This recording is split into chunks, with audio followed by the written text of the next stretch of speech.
讲到这个天龙星大楼，即马是继续咧拆，不过因为一直有地动买，加上理想饭店的大楼就伫咧边啊。技术工会嘛表示，这进度已经无法度去赶，逐步拢得来更新。现场上新的情形，咱连线互台记者陆尚如做回来了解。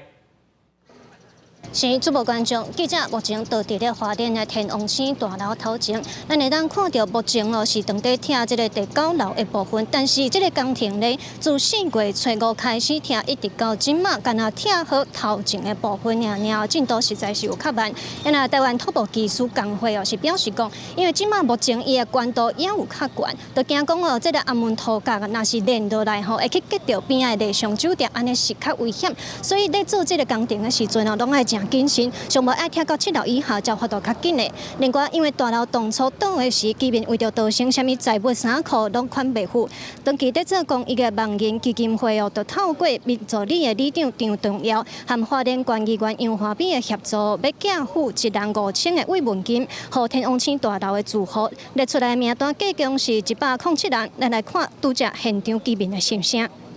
冰箱、厨啊啥的，一项都唔拿。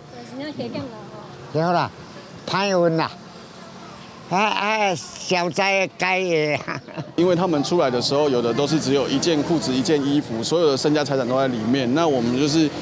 救急，好，那我们可以让他们买一些衣服，然后在生活上面也有一些就是可以来做生活了。所以我们积极的在找一些我们的社福团体来做帮忙。